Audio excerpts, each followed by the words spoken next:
नमस्कार दोस्तों, good afternoon, good evening, जो भी है। ठीक है, सरिता, विकास, सौरभ, मनीषा, सपना, ना, मोहित।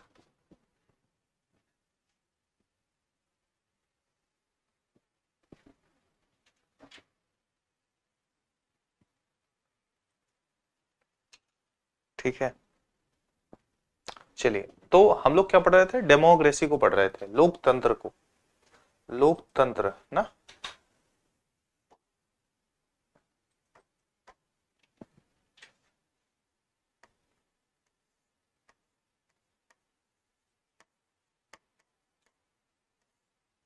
लोकतंत्र में बेसिकली हमने कुछ डेफिनेशंस पढ़ी थी, इसकी मीनिंग को समझा था हमने, लोकतंत्र को ना। डेफिनेशंस एंड मीनिंग्स, और मीनिंग के बाद हमने यहाँ पे देखा था कि बेसिकली कितने टाइप के होते हैं ना। डायरेक्ट डेमोक्रेसी, इनडायरेक्ट डेमोक्रेसी में देखा था, याद है कि नहीं आपको? थोड़ा सा बड़ा चैप्टर था, इंपॉर्टेंट है। इन फ्यूचर आप कभी किसी से बात करते हैं, आजकल जो माहौल देश में चल रहा है या जो भी चीजें हैं, या फिर आप एस्से लिखते हैं, तो ये सब सारे कॉन्सेप्ट इंपॉर्टेंट है। किसी से भी, थिंकर से या प्रेजेंट से या अरस्तु, प्लेटो, कहीं से भी आप चीजों को जोड़ सकते हैं। जैसे कोई बोलता है कि डेमोक्रेसी की बुराई बताओ, तो डेमोक्रेसी की बुराई प्लेटो पे चले जाओ। ये सोचने वाली बात है, थॉट प्रोसेस की बात है। चलो, अजीब से सवाल है, नोबेल प्राइज। तो यहाँ पे आइए, तो थॉट प्रोसेस की बात। जैसे बोले कि पॉलिटिकल साइंस में प्रॉब्लम क्या है, तो प्लेटो पे जाओ, जिसने आलोचनाएं की है, इसलिए तो पढ़ाया गया। मान लो खुद को भी, अपना भी स्टैंड होता है, अच्छी बात है। जब पीएचडी वगैरह करोगे तो अपना भी स्टैंड दे सकते हो, ये दिमाग में कोई बात आती है। लेकिन ये भी तो आप बोल सकते हो कि भाई प्लेटो बोलता है कि जब एक प्रोफेशनल आदमी होना चाहिए, वो उसमें माहिर होना चाहिए। जब हम बाल कटाते हैं, अच्छे सैलून में जाते हैं, जब कपड़ा सिलाते हैं तो अच्छे टेलर के पास जाते हैं ना। हम जब डॉक्टर को अच्छा ढूंढते हैं, तो फिर हम जब राजनीति की बात आती है तो हम क्यों बिना एक्सपर्ट्स के पास जो है वोट देते हैं? ठीक है, तो इसलिए योग्य व्यक्तियों का होना राजनीति में जरूरी है। ये सारी चीजें हैं ना। इनडायरेक्ट डेमोक्रेसी की आलोचना करनी है तो रूसो को पढ़ लो, है कि नहीं? तो ये सिर्फ इतना नहीं है जितना यहाँ पे है, लेकिन वो फैक्ट, वो चीजें याद होनी चाहिए। तब ओवरऑल, जैसे कोई पूछ रहा था सर वाईटी की क्लास में कि आप जैसे कैसे हो जाएंगे, जैसे का मतलब समझ के स्तर पे, तो मेरे जैसे क्या ही हो जाओगे। लेकिन बात यह है कि जब आपकी समझ डेवलप होने लगेगी, पढ़ने लगोगे, कनेक्ट करने लगोगे, फ्री होके सोचने लगोगे। अभी क्या बधे बधे सोचते हो, एग्जाम पास करने के लिए आपके दिमाग में रहता है कि सर ये डेफिनेशन है, ये है।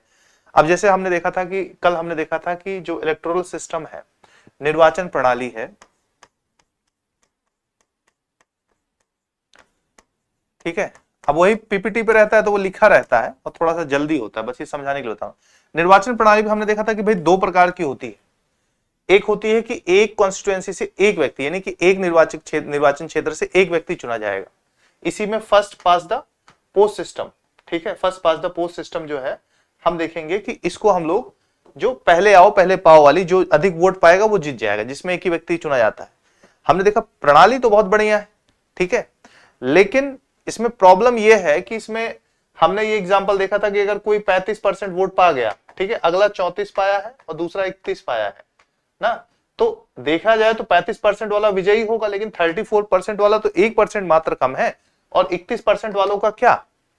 तो यानी कि सिर्फ एक प्रकार से देखोगे कि 65% वालों का तो रिप्रेजेंटेशन ही नहीं है, तो कैसी रिप्रेजेंटेटिव गवर्नमेंट? बट प्रॉब्लम यहां पे ये है कि क्या किया है, तो इसमें होता है कुछ कुछ प्रणालियों में हमने देखा कि भाई इसको सेकंड बैलेट सिस्टम भी बोलते हैं। सेकंड बैलेट सिस्टम में इन्होंने बोला कि क्या करेंगे, दोबारा चुनाव कराएंगे।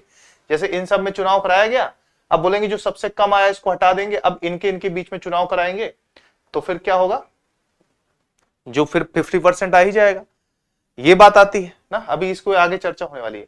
50% तो आ ही जाएगा, लेकिन चलिए बढ़िया है, बहुमत आ गया। लेकिन बहुमत का मतलब क्या? मैकफरसन ये बोलते हैं कि डेमोक्रेसी या बहुमत का मतलब ये होता है कि बहुमत के द्वारा अल्पमत को दबाया जाना, या बहुमत की तानाशाही। टी टॉकविले ये बोलते हैं कि लोकतंत्र कुछ और नहीं, बहुमत की तानाशाही है। आप ये बताओ कि 31% या ये तो बड़े कम्युनिटीज हो गए ना। जैसे आप देखते हो कि देश में आवाज उठती है कि भाई किस कम्युनिटी का रिप्रेजेंटेशन है। जैसे अगर आप इंडिया देखोगे तो हिंदू बाहुल्य देश है, ठीक है, मुस्लिम है, सिख है, ईसाई। मैं धर्म के आधार बोल रहा हूं, भारत में धर्म के आधार पर राजनीति चलती है। रजनी कोठारी बहुत फेमस थिंकर हैं, पॉलिटिक्स के बारे में लिखती है, बोलती है कि भारत में जाति और धर्म पे राजनीति होती ही होती है। बिना धर्म के राजनीति, बिना जाति की राजनीति भारत में पॉसिबल है ही नहीं। जाति के बिना हो एक बार नहीं होगी, लेकिन जाति विशेष विरुद्ध की राजनीति होगी ही होगी। ठीक है, तो यहां पे आप देखिएगा, हाँ यहां पे आप देखिएगा तो ये चीज यहां पे आता है कि भाई कैसे किया जाए। अच्छा मान के चलो बड़ी कम्युनिटीज जैसे हैं, अगर मैं धर्म के आधार पे आपको समझाऊं, समझाने के तो 20 तरीके हैं, लेकिन सरलता से जो आप समझोगे वो जाति धर्म के आधार पर समझोगे। धर्म के आधार पर देखो कि हिंदू बाहुल्य, चलो ठीक है, मुस्लिम आते हैं सेकंड लार्जेस्ट में आ जाते हैं।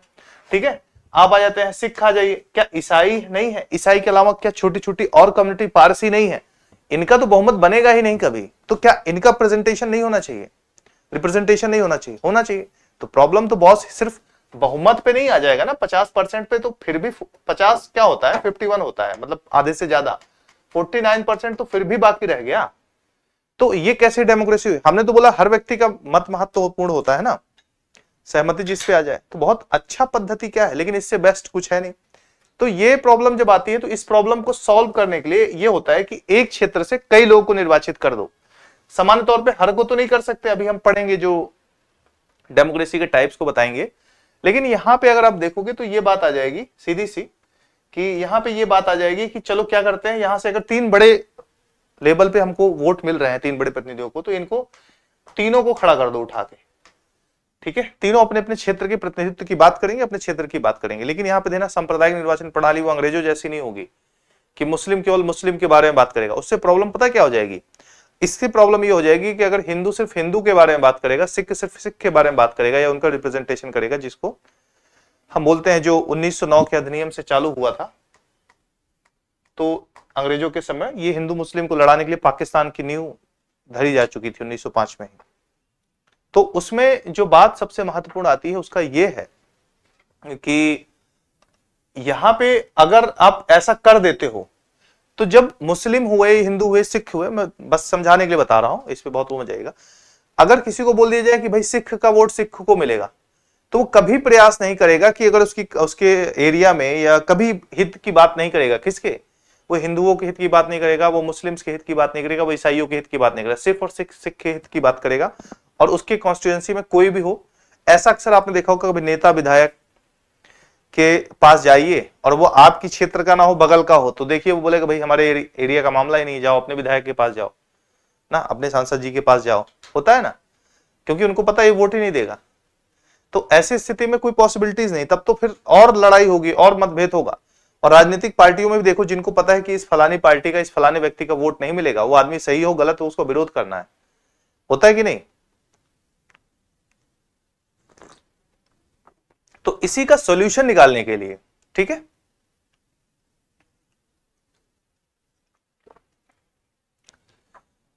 यूजीसी नेट JRF 11, ये क्या है?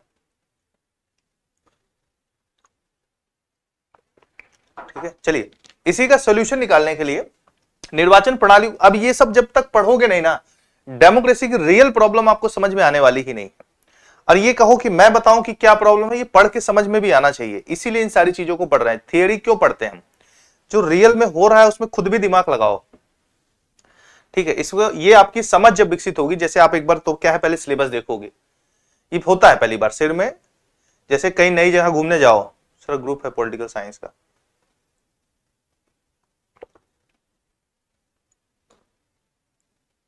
सर आप बढ़ाएं क्या लिखा है इन्होंने, ठीक है चलो। तो ये जब आप खुद से पढ़ोगे पहली बार में दिक्कत होती है, लेकिन जैसे जैसे आपका रिवीजन होता जाएगा तो यहां पे आप देखोगे कि धीमे धीमे क्या होगा, हमारी समझ विकसित होगी ना। इसीलिए मैं यहां पे थोड़ा सा आपको बता रहा था कि आगे क्या प्रणाली है।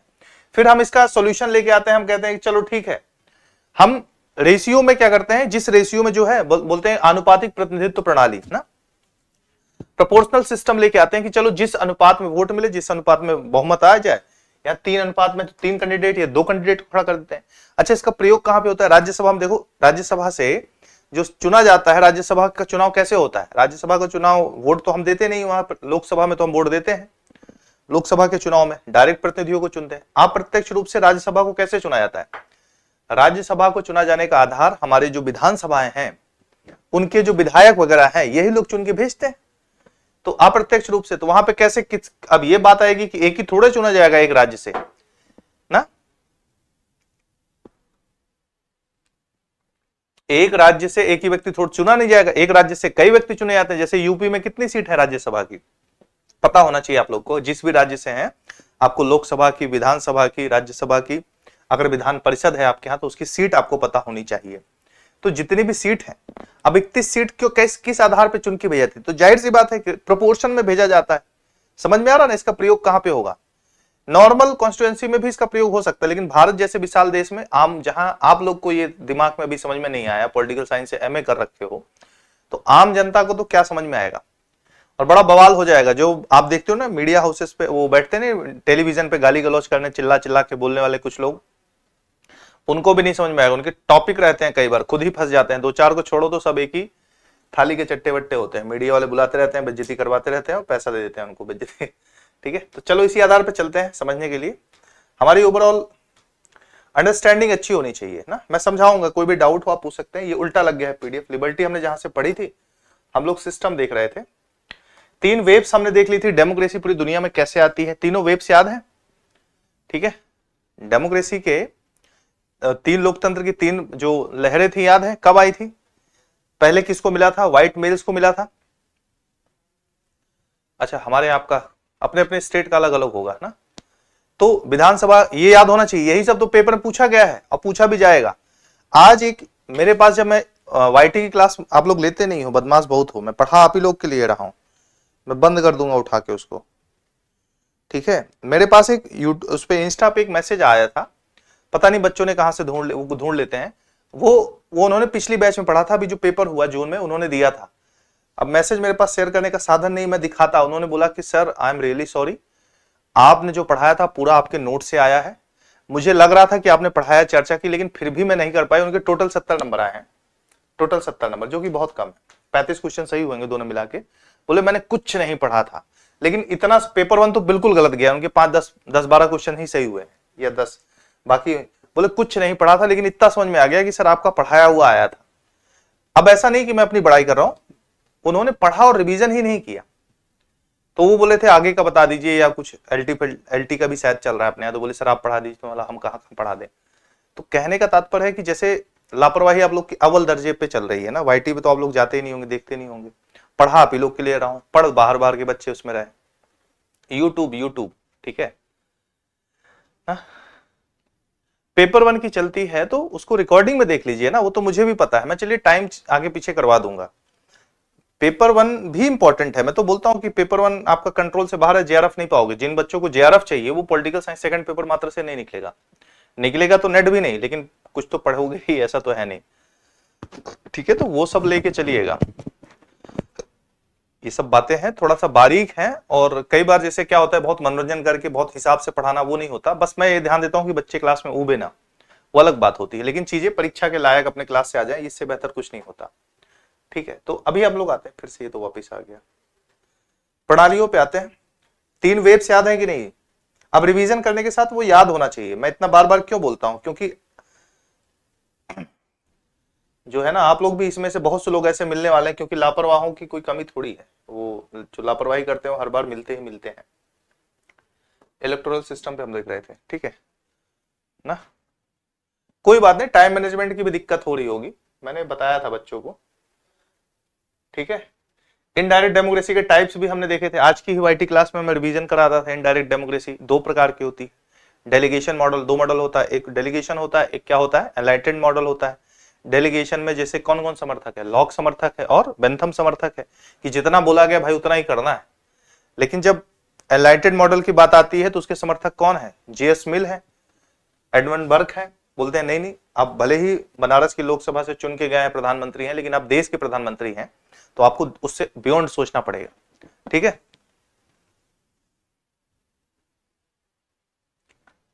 सर लेक्चर्स के सपोर्टिंग पीडीएफ शेयर करने का ऑप्शन आ रहा है, आता है। आप डाउनलोड करेंगे तो ऐप में नीचे जाइएगा, वहां पे डाउनलोड के ऑप्शन है। एक वीडियो में बोलूंगा डलवा दें, क्योंकि बच्चों को बहुत दिक्कत होती है।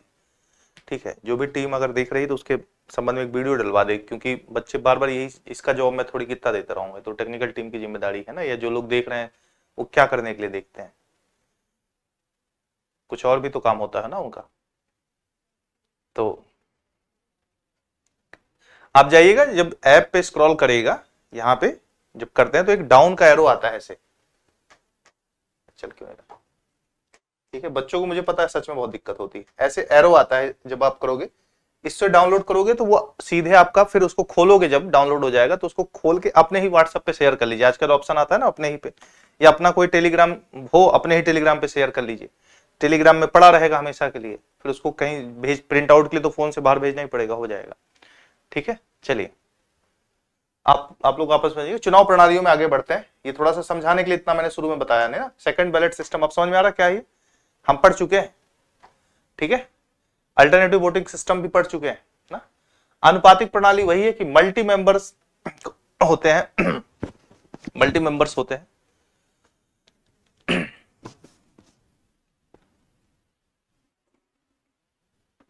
सर पीजीटी का सिलेबस ऑनलाइन नहीं पढ़ाते क्या? ये मुझे नहीं पता भाई, टीजीटी पीजीटी और एलटी में नहीं पढ़ाता हूं मैं, तो इस केजीएस में बहुत सारी क्लासेस चलती हैं, आप लोग जाके वहां पता कर लीजिए, वो सारी चीजें मैं नहीं पढ़ाता। मुझे आप सिविल में और नेट में ही पाएंगे, और कहीं नहीं पढ़ा रहा मैं इसमें। आरओ में मैंने पढ़ाया था। चलिए ठीक, यहाँ पे देखिएगा तो ये क्या है, जैसे जो कमियां थी first pass the post system जैसी प्रणालियों में या बहुमत प्रणाली में, ये लगा कि भाई तब भी तो 50% लोग तो लगभग रह ही जा रहे हैं, उसमें से कुछ तो वोट नहीं देते, कुछ बच्चे होते हैं, बहुत सारी चीजें होती हैं, महिलाएं होती हैं, कुछ जो असक्षम होती हैं, कुछ लोग बाहर होते हैं, बहुत सी समस्याएं हैं ना।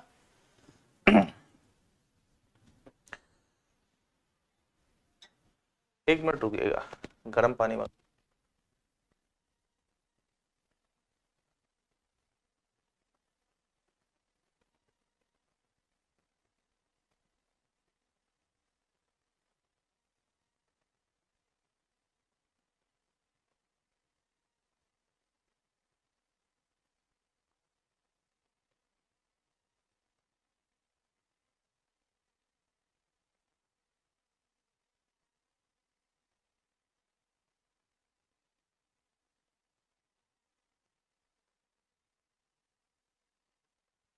चलिए थोड़ा सा गले में बहुत ज्यादा दिक्कत है और थोड़ा सी हरारत है, तो इस कारण से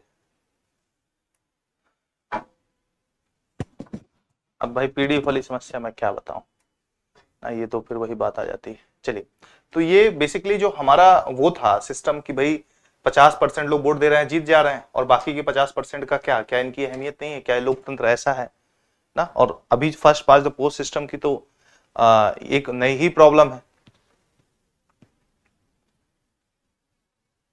ठीक है, बता देंगे। तो आप देखोगे कि प्रॉब्लम ये है, तो उस कमी को दूर करने के लिए नया सिस्टम लाया गया, या फिर ऐसी जगह से जहां से एक क्षेत्र से कई लोगों को चुना जाएगा। ठीक है, एक क्षेत्र से कई लोगों को चुना जाएगा, तो भाई वही देखा हमने ना कि जैसे मान के चलो कि फिर से वही एग्जांपल दूंगा, 35, 34 और 31 तीन कैंडिडेट हैं, तीन कैंडिडेट खड़े हुए, अब 35 वाला जीता माना जाएगा, यानी कि 34 और 31 को मिलाओगे तो 65%, तो भाई इन्होंने वोट भले नहीं दिया है, लेकिन क्या है, थैंक यू, इन्होंने तो वोट नहीं दिया है। इसकी समस्या के लिए उन्होंने बोला कि भाई एक क्षेत्र से कई लोगों को निर्वाचित किया जाए, उसके लिए इन्होंने आनुपातिक प्रतिनिधित्व प्रणाली का प्रयोग किया कि अनुपात में, उस अनुपात में हम इसको जितवाएंगे। ठीक है, तो इसी आधार पर इसका प्रयोग किया गया, ये इसकी कमियों को दूर किया गया। इसमें पहला है सिंगल ट्रांसफरेबल वोट सिस्टम। क्या है? सिंगल ट्रांसफरेबल वोट सिस्टम, एकल हस्तांतरणीय वोट प्रणाली। ये कुछ अल्टरनेटिव वोट सिस्टम जो हमने पढ़ा था वैसे ही है। अल्टरनेटिव वोट सिस्टम में क्या था, वो एक कॉन्स्टिट्यूएंसी से, यानी कि एक क्षेत्र से, संसदीय विधायकी क्षेत्र चुनाव होता है, उसमें एक व्यक्ति चुना जाता है 4 कैंडिडेट में, या 5 जो भी खड़े हो जाए। ठीक है, 4 या 5 कैंडिडेट में एक व्यक्ति चुना जाता है। यहां पे हमने देखा कि कुछ प्रॉब्लम्स हैं, और खासकर राज्यसभा जैसे चुनाव में तो ये हुआ कि भाई यूपी से एक व्यक्ति तो चुना नहीं जाएगा, अब एक ही कॉन्स्टिट्यूएंसी से 31 व्यक्तियों को चुनना है, वो भी रोटेशन पे चलता रहता है हर साल, आपको पता ही है, नहीं पता हो तो आगे बताएंगे, राज्यसभा पढ़ना है। तो सवाल ये उठता है कि फिर कैसे मैनेज किया जाएगा इसको, तो इसके लिए भी बहुत सी अलग अलग पद्धतियां हैं, विद्वानों ने बताया है। ठीक है, तो इसमें पहला है सिंगल ट्रांसफरेबल वोट सिस्टम, एकल हस्तांतरणीय मत प्रणाली। ठीक है, मतलब ऐसा नहीं है, और भी जगह इसको प्रयोग किया जा सकता है। अब यही एक प्रकार देखा तो अल्टरनेटिव वोट सिस्टम भी लगभग यही है। इसमें क्या किया जाता है, ट्रांसफर किया जा रहा है वोट को, क्या किया जा रहा है, ट्रांसफर किया जा रहा है। देखो अल्टरनेट वोटिंग सिस्टम, इसको एक बार देख लेते हैं। अल्टरनेट वोटिंग सिस्टम में एक ही व्यक्ति को चुनना था तो वोटों को ट्रांसफर कर दे रहे थे। इसमें क्या है, ट्रांसफर तो करेंगे लेकिन इसमें एक से ज्यादा व्यक्तियों को चुनना है, तो कैसे करेंगे अभी देखते हैं। इसको ध्यान दीजिएगा, एसटीवी भी बोलते हैं ना, आयरलैंड से शुरू हुई है ये सब भी छोटी छोटी चीजें आती हैं। विशिष्ट कोटा प्राप्त करना होता है, ठीक है। अल्पसंख्यकों की आवाज का प्रतिनिधित्व होता है, पूरे देश में कई निर्वाचित होते हैं। देखो इसको समझते हैं।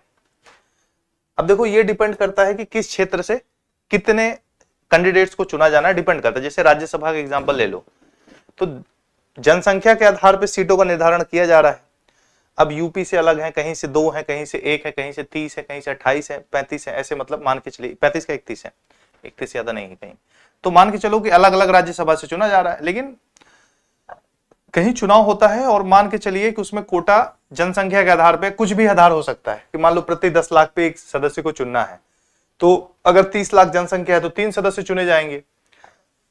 मान के चलो कि वही सिस्टम हम लेते हैं, ए बी सी और डी, 3 कैंडिडेट खड़े होते हैं, ठीक है, 4 माफ कीजिएगा, ये 4 कैंडिडेट खड़े होते हैं। अब इसमें बहुत से, देखिए वोटिंग बहुत डिटेल में होगी, मैं एक सिंपल में डेटा लिखूंगा, एकदम एग्जैक्ट और रियलिस्टिक इसको नहीं बना सकते हम, कारण क्या है कि उसमें बहुत सारे वोट पड़ते हैं। लेकिन समझाने के लिए मैं 1-2 व्यक्ति का ही वोट दिखाऊंगा, वोट तो सैकड़ों हजारों लाखों की संख्या में पड़ेगा, ठीक है। तो ये वही सिस्टम है जो लास्ट क्लास में हम समझ रहे थे, बस इसमें क्या है, उसमें एक कैंडिडेट जीत रहा था 50% के मामले में। इसमें क्या है 50 से ज्यादा में 51%। इसमें क्या है, एक्चुअली 50% नहीं होता, 51% भी नहीं होता, वो 50% + 1 होता है, ऐसे होता है। 51% में तो चीजें बदल जाएंगी। तो इसमें क्या होगा, इसमें एक से ज्यादा व्यक्ति जीतेगा। अब इसमें मान के चलो कि इसमें बोल दिया कि जो 33% कोटा पा जाएगा, अब ये 33% अलग अलग हो सकता है, मान के चलो कहीं पे जैसे 3000 भी हो सकता है, या मान के चलो कि बताते कि भैया 1 लाख वोट 30,000 जो वोट पा जाएगा वो जीत जाएगा, ऐसा समझ लो। अब ये कोटा हो गया, इस कोटा में तो मान के चलो वोट पड़ता है पहली बार में स्पष्ट बहुमत यानी कि प्राथमिकता में वोट दिया जाता है इसको भी। हाँ, प्रेसिडेंट की वोट में भी होता है प्राथमिकता में वो, लेकिन उसमें एक ही व्यक्ति को जिताना रहता है। तो इसमें आप देखोगे कि वोट ट्रांसफर होते हैं, ठीक है। उसमें जैसे प्रेसिडेंट के में क्या है, उसमें जो वोट ट्रांसफर होता है प्रेसिडेंट की वोट में, उसमें भी एक कोटा चाहिए होता है, ऐसे नहीं कि कोई भी खड़ा हो। तो उसमें जब वो कोटा, या तो पहली बार में पा गए कोटा, भाई पहली बार में मान लो 3 कैंडिडेट प्रेसिडेंट में खड़े हुए, प्रेसिडेंट का ही मान लो 2 और 3, ठीक है। अब इनको पहली प्राथमिकता मान के चलो दे दिया 50% 60% लोगों ने, तो पहली बार में जीत जाएंगे, प्रेसिडेंट है या इसमें। लेकिन मान के चलो पहली बार में नहीं मिला, तब क्या हो जाएगा, तब जो सबसे कम पाया उसको हटाते जाते हैं, मान लो 5 6 7 कितने भी खड़े हो जाए, अभी मैं समझा दूंगा, समझ में आ जाएगा। अब इसमें क्या हो रहा है कि यहां पे वोट 3 लोग को जिताने, चौथी प्रायोरिटी इनको दे दी, ऐसे समझा रहा हूं मैं। 1 2 बार तो 1 हो नहीं सकता ना, 3 2 4 2 1 3 4, बस ऐसे कुछ भी रैंडम लिख दिया। अब यहां पे अगर आप देखो, क्यों 2 वोट से तो जीतेगा नहीं, लेकिन अगर देखो तो बहुमत इसको मिल गया है, 2 बार 1 1 पाया, ये जीत गया। मान के चलो इसको प्राथमिकता के आधार पर 30,000 वोट इसने पा लिए, जीत गया। अब बचे 2 कैंडिडेट, अब देखा जाएगा कि सबसे कम किसको पाया, इसको हटा दो, डी को हटा दो। तो ये देखा जाएगा, डी को तो मैंने बार बार 4 लिखा है, लेकिन कुछ लोगों ने इसको भी 1 दिया होगा, इसको भी 2 दिया होगा, तो इसके वोट इन दोनों में ट्रांसफर हो जाएंगे। कैसे ट्रांसफर होंगे ये समझो, वोट ट्रांसफर कैसे होंगे, ठीक है। हाँ, कोटा वो निर्धारित होता है, वो कोटा उसमें भी है, राष्ट्रपति के वोट में भी। मतलब सामान्य तौर पे इसका प्रयोग कहां किया जाता है, जहां बहुत सदस्यीय एक क्षेत्र से बहुत से सदस्य को, मल्टी मेंबर्स को चुनना हो, किया जाता है। लेकिन एक सदस्य के लिए भी किया जा सकता है जब बहुत से मेंबर्स खड़े हों और उसमें निर्धारित कोटा सबको प्राप्त करना होता है, जैसे कि राष्ट्रपति का चुनाव, एकल हस्तांतरण मत प्रणाली इसको बोलते हैं। ये भी हम लोग सिर्फ और सिर्फ डेमोक्रेसी पढ़ रहे हैं। ये दांव पेच जब हम पब्लिक तुलनात्मक राजनीति पढ़ेंगे तो वहां पे फिर से पढ़ेंगे, लेकिन बच्चों की जिज्ञासा नहीं शांत होती ना, मैं बता के निकल जाऊंगा तो उनका वही। अभी वोट ट्रांसफर कैसे होते हैं, जैसे एक सिंपल सा एग्जांपल, कल बड़ा बढ़िया उदाहरण किसी ने दिया था रोल नंबर का। जैसे मान के चलो कि X Y Z ना 3 स्टूडेंट है, तो ये पहला हुआ, ये दूसरा हुआ, तीसरा, इसका रोल नंबर ऐसे ही हुआ ना, ठीक है। अब मान के चलो कि यहाँ पे X जो है ठीक है, वो चला गया तो इसका रोल नंबर 2 थोड़ी रहेगा, तब ये 1 और 2 हो जाएगा, तो यानी कि उसका स्थान इसको ट्रांसफर हो गया। ऐसे ही होता है, समझ में आया?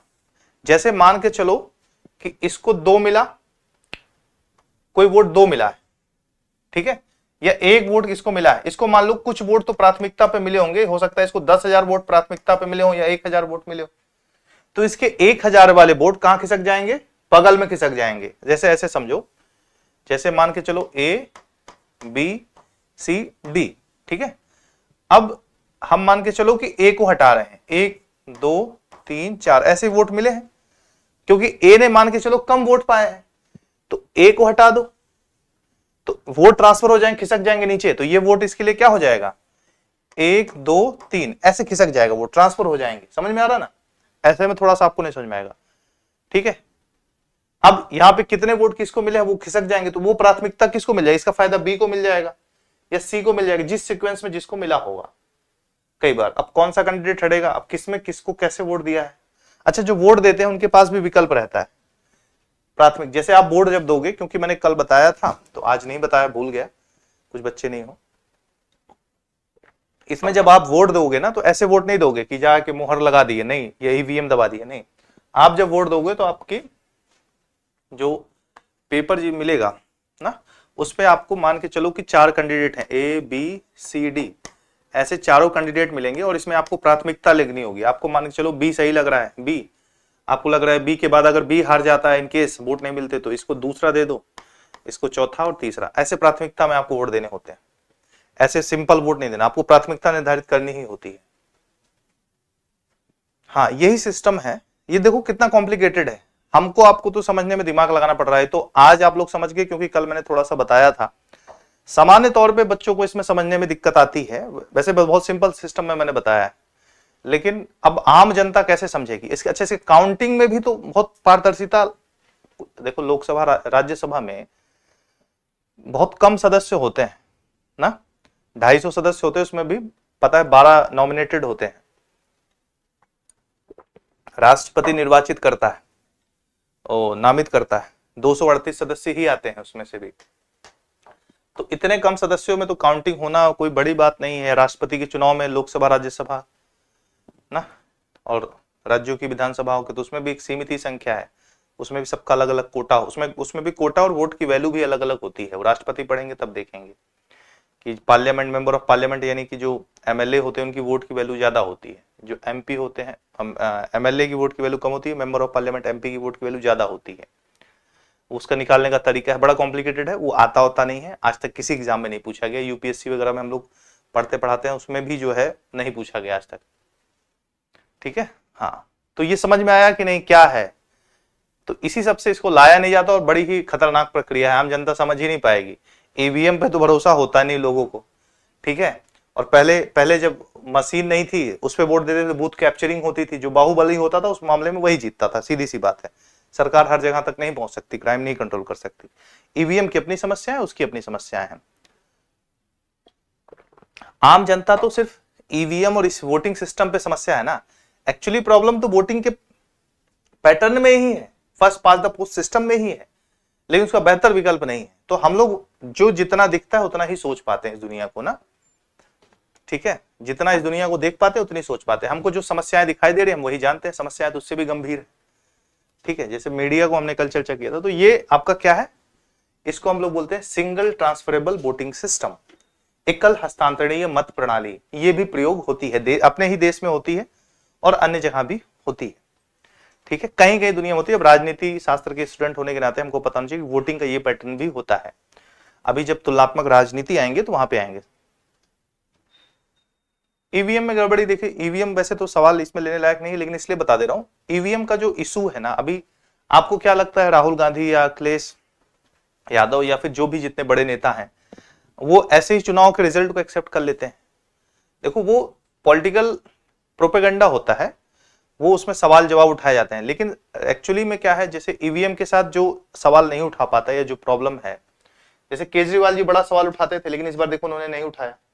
उसके पीछे जो मेन रीजन है कि ईवीएम जो इलेक्शन कमीशन कराता है, इलेक्शन कमीशन पे बहुत लोगों ने बोला कि ईवीएम में क्या है कि गड़बड़ी है, ठीक है, वो अपनी जगह मैटर है कि हम हैक कर लेंगे, वो कर लेंगे। इलेक्शन कमीशन ने कहा कि हम सारी बात मानते हैं आपकी कि गड़बड़ी है, हैक हो सकता है, कुछ भी है, लेकिन उसने बोला कि एक मशीन रैंडम आप उठाओ इलेक्शन कमीशन से और कोई भी हमारे सामने हैक करके दिखाओ। वो नहीं कर पाया कोई आज तक, इसीलिए सवाल नहीं उठता उस पर। अब यहीं पे तो चुनाव, इसी पे तो फिर दोबारा बार बार चुनाव हो रहा है ना। देखो ईवीएम से चुनाव कब से हो रहा है? अच्छा, ईवीएम से पहली बार चुनाव कब हुआ था आप लोग को पता है? ईवीएम से चुनाव 2005 वाला भी लोकसभा का चुनाव हुआ था, कहां पे पहली बार ईवीएम? तो वो तो अलग मुद्दा है ईवीएम वगैरह। मतलब कहने का मेरा तात्पर्य है कि समस्या ईवीएम पे भी है। बैलेट पेपर देखो, जब पेपर पे होता था बूथ कैप्चरिंग हो जाती थी। हमारा कोई पार्टी से या पॉलिटिक्स से मतलब नहीं है, पॉलिटिक्स से तो हमारा मतलब है ही है, जो राजनीति अभी चल रही है वो, उससे भी मतलब है क्योंकि सब्जेक्ट ही हमारा है। मेरा कहने का मतलब हम पैटर्न देख रहे हैं कि प्रॉब्लम जड़ में क्या है। हम तो वोटिंग पैटर्न, निर्वाचन प्रणाली, इलेक्टोरल सिस्टम में ही प्रॉब्लम देख रहे हैं ना। हमारा काम इसको सुधारना है। वो तो हम वोट दे देंगे तो फिर वोट देने वालों का काम सुधारना है। हम जैसे आप समझो, अपने आप को हल्के में मत लो, अपनी प्रतिभा को हल्के में मत लो। क्यों नहीं? 13 के पहले भी ईवीएम प्रयोग हुआ है। अपनी प्रतिभा को हल्के मत लो। ये हॉब्स, लॉक, रूसो जैसे लोग आप ही लोग हो, ये प्लेटो, अरस्तु आप ही लोग हो। आप ही लोग पूरा सिस्टम बदलोगे, पूरी राजनीति वहीं से डिसाइड हो रही है। हॉब्स बहुत बुद्धिमान आदमी समझा जाता था, उसको जो है सेबाइन ने बहुत बुद्धिमान आदमी समझा, बोले इंग्लिश बोलने वालों में उससे बेहतर आदमी सुलझा हो ही नहीं सकता। लेकिन उसके समय उसकी हालत खराब थी, उसको बोल दिया गया कि इसको चर्च में स्थान मत देना, दफनाना है मत, इसको जला देना। ईसाइयों में जलाना अच्छा नहीं माना जाता। ठीक है, तो आप ही लोग हो सकते हो, उस क्षेत्र में परिवर्तन ला सकते हो। कार्ल मार्क्स का जीवन कितने दुख और परेशानी से बीता अगर बता दें तो आपकी आंखों में आंसू आ जाए। ठीक है, लेकिन वो चलता रहता है, ये सब चलती रहे। तो आप लोग को सिस्टम में परिवर्तन करना है ना, वो तो चीजें हैं, वो राजनीति चलती रहेगी। देखो आप इंजीनियर्स हो ऐसा समझो, आप ड्राइवर नहीं हो। आपने सिस्टम बना दिया तो सिस्टम का पूरा कंट्रोल भी आप रख सकते हो। समझ में आ रहा है क्या हो? आप हल्के में क्यों ले रहे हो? आप क्रिएटर हो। जैसे भगवान इस दुनिया में जिंदगी को नहीं जीता, भगवान बस बनाता है दुनिया। अब कितना आप उस पर चल रहे हो? तो क्रिटिक भी है इन प्रणालियों की। अप्रत्यक्ष प्रणाली हम पढ़ रहे थे ना, इनडायरेक्ट रिप्रेजेंटेटिव गवर्नमेंट को हम पढ़ रहे थे। ठीक है, तो अप्रत्यक्ष प्रणाली की बात कर रहे थे। दो तरीके हैं चुनने के, एक तो भाई एक व्यक्ति को या एक से अधिक व्यक्तियों को चुनने का तरीका है, यही है। तो उसकी आलोचनाएं भी है लोकतंत्र की, है कि नहीं? रूसो बोलते हैं भाई अप्रत्यक्ष लोकतंत्र में 5 साल में एक बार वोट देने का मौका मिलता है, उसी समय 5 साल में एक बार के लिए आजादी मिलती है। जनरली 5 साल, अमेरिका में 4 साल या जितना भी जहां पे है। तो क्योंकि अमेरिका, ब्रिटेन में 5 साल, तो इंडिया में भी 5 साल, वहीं से सिस्टम ही लिया गया है ना। तो जनरली जो प्रणाली बोलते हैं कि 5 साल बाद, तो और होता भी यही है ना। नेता होता जी लोग कहां दिखते हैं? 5 साल में एक बार दिखते हैं। अभी तो थोड़ा सा सोशल मीडिया और सारी चीजें हैं, तो नेताओं के साथ मजबूरी रह गई कि साल भर एक्टिव रहते हैं। और फायदा भी है कि साल भर वो जो करते हैं वो दिखाते हैं ना। मीडिया के कारण काफी चीजें बदल गई। सोशल मीडिया बहुत बड़ा रोल अदा करता है राजनीति में। ठीक है, हाँ हाँ, 1982 में, बहुत बढ़िया। तो केरल में हुआ था। यहां पे देखिएगा तो वही चीज है कि ईवीएम का प्रयोग बहुत पहले से होता आ रहा है। बात ये नहीं कि सवाल गलत है कि सही, वो तो राजनीति और वो इलेक्शन कमीशन और सुप्रीम कोर्ट और ये सब देखेगा। हमारा मुद्दा नहीं है वो कि सही गलत। जैसे उन्होंने पूछा कि क्या प्रॉब्लम है तो मैंने बता दिया, बाकी वो अलग मुद्दा है। तो क्रिटिक, आलोचना है तो कुछ ना कुछ है ही ना। यहां पे लिखा है देखिए कि Englishman are free only once in 5 years. 5 साल में एक बार स्वतंत्र होते हैं। अब हम लोग डेमोक्रेसी में अलग अलग जो विद्वानों ने चीजें बताई हैं, जो कि जहां से ठीक ठाक प्रश्न आता है उसको देखेंगे। ठीक है, उसको हम लोग देखने वाले।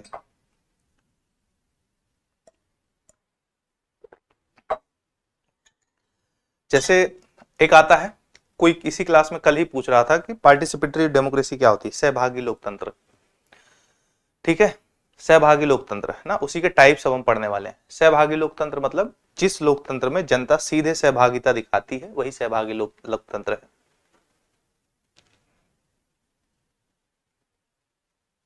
ना। ठीक है, उपराष्ट्रपति का चुनाव, उपराष्ट्रपति का चुनाव कैसे होता है? सिंगल ट्रांसफरेबल वोट सिस्टम, वो उसमें कोटा प्राप्त करना रहता है, उसमें भी ऐसे राष्ट्रपति उपराष्ट्रपति के चुनाव लगभग सेम रहता है, बस वोटिंग जो होती है वो अलग अलग तरीके से होती है ना। आप देखोगे राष्ट्रपति के चुनाव में सब वोट देते हैं विधानसभा से, उसमें विधानसभा से लेना देना नहीं है, ठीक है। उपराष्ट्रपति का वैसे भी कोई काम नहीं होता, उपराष्ट्रपति का काम है केवल राज्यसभा को देख लेके चलना ना, वो राज्यसभा के तौर पे उपराष्ट्रपति का कोई काम ही नहीं है इंडियन कॉन्स्टिट्यूशन में। वो बस एक ऐसी सिचुएशन के लिए बनाया गया है कि जब राष्ट्रपति अनुपस्थित हो, तो ये हुआ कि उपराष्ट्रपति करेगा क्या, तो उन्होंने बोला कि देखो अमेरिका से हमने ये पद लिया है, और अमेरिका में जो होता है वो जो उच्च सदन है, अपर हाउस है, उसका वो अध्यक्षता करता है, तो उपराष्ट्रपति क्या करता है, राज्यसभा की अध्यक्षता करता है। कुछ नहीं है तो ये करो ना, बोले नहीं कि क्या करें, जैसे आपने घर में एक बाइक ले ली, वो बाइक आपने ले ली तो बाइक चलती ही नहीं, तो आपने दे दी कि भाई तुम ही चलाना, दो चार कुछ तो चलती रही तो खराब हो जाएगी, ली किसी और पर्पस के लिए, ठीक है। चलिए, हाँ, राज्यसभा का सभापति तो वैसे ही है, राष्ट्रपति का पद, राष्ट्रपति उपराष्ट्रपति का पद वही है, बैठ के सम्मान, जैसे बूढ़े बुजुर्गों को घर में वो होता है ना, कोई प्रोग्राम पड़ जाता है तो बस वो सुनाते रहे, करो वो करो वो करो, करना कुछ एक है नहीं, समझ है नहीं, मतलब ऐसा नहीं मैं उनका अपमान कर रहा हूं, कहने का मतलब है, तो वो राष्ट्रपति होते हैं, करने धरने वाले, जब मन होता सुन लिया जाता है, जब मन होता नहीं सुना जाता।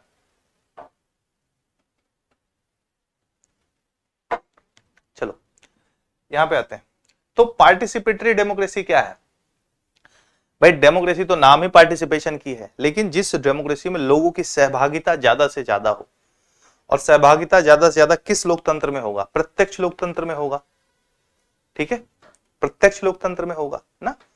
तो ये वही बात है कि डायरेक्ट डेमोक्रेसी का ये एक प्रकार है, या एक टाइप कह सकते हैं, जिसमें डिसीजन मेकिंग प्रोसेस में व्यक्ति की अधिक से अधिक सहभागिता होती है, और जब व्यक्ति अधिक से अधिक सहभागिता होगी, उसके पास हर तरीके की जानकारी होगी, और इस कारण से उसमें ट्रांसपेरेंसी, पारदर्शिता होगी, और व्यक्ति जब हर मामले में इन्वॉल्व होगा तो सरकार की अकाउंटेबिलिटी बनेगी, उत्तरदायित्व बनेगा, हाँ, रबर स्टैम्प, ठीक है।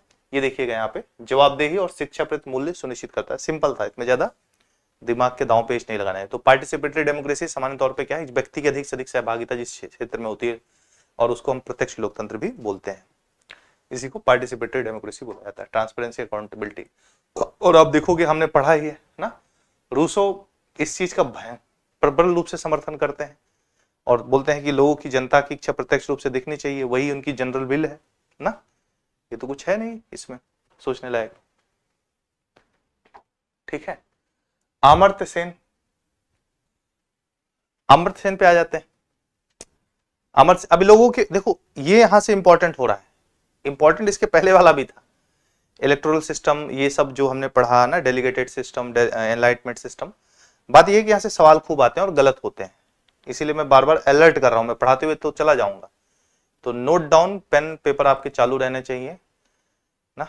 वैसे मुझे पता है आप लोग अव्वल नंबर के आलसी हो, ठीक है, वाईटी वाईटी वाली क्लास देखते नहीं हो ना, और वाईटी की जगह फिर मुझे क्या है, मुझे तो सिलेबस खींचना है, मैं वाईटी बंद करा के इधर पढ़ाने लगूंगा, आपका एक्स्ट्रा क्लासेस लूंगा। नोट नहीं करोगे तो आपको, ठीक है, किसी दिन इसी कैमरे में देखो, मैं जूम करके दिखाता हूं मैसेज आपको, आप लोग जो लापरवाह करते हो ना, आज का ही मैसेज है ये,